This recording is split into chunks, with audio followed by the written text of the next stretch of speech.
After completing our orientation, Jingle suggested we travel to Frosty's Beach. So we walk back to our ship and navigate there.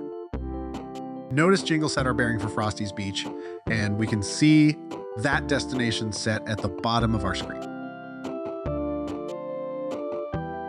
Upon arrival, we walk up to chat with Santa. He is very excited to be in the islands for a change and credits ChatMPT with the idea.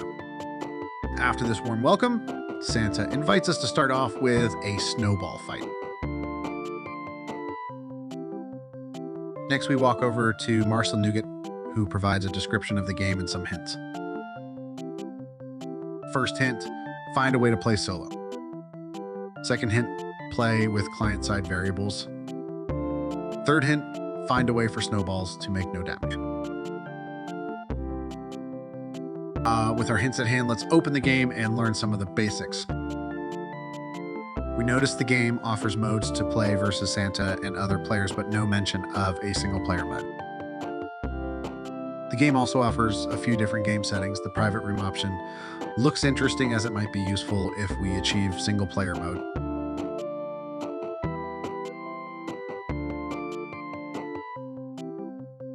We test the game to get a feel for its basic functionality. Next, we right-click within the game and select Inspect in order to review the web components of the game. We quickly identify the game is located inside an iframe. This iframe contains a document, and its URL contains a parameter named single player, which is currently set to false. It seems we could leverage this parameter to force a single player game. We also see additional JavaScript code for the game's functionality.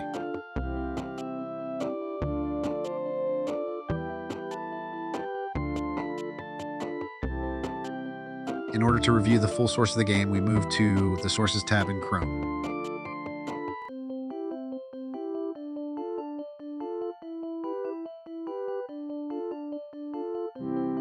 Here, while reviewing the code, we identify a section containing declarations for a number of variables, one of them being player's hitbox.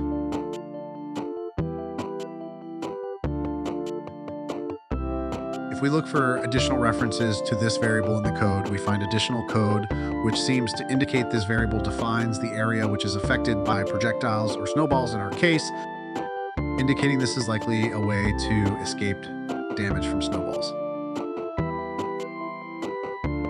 Equipped with this knowledge, we start a new game in a private room to start making changes using the Chrome Web Console. It is important that we select the appropriate context. Use the drop-down menu on the console to select the iframe's context. Next, we use the console to review the existing value for the source field of our iframe.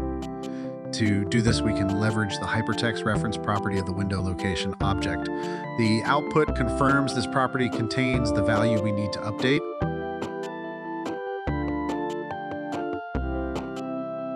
We update this value by simply referencing it as a variable. Be sure to update the single player value to true and hit enter.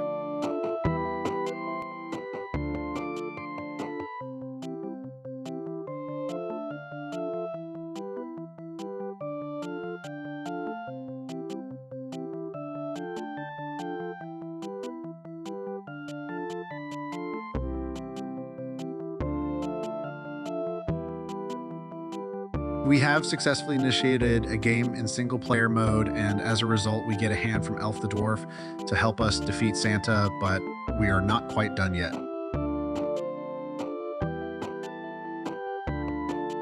Notice how our health level is still getting affected by snowballs. To work around this, we will update the player's hitbox variable to contain an array of all zeros.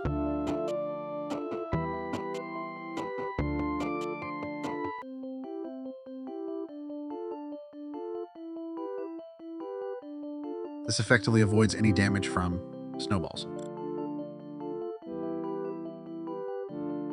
Now we can go find Santa and with the help of Elf the Dwarf defeat him.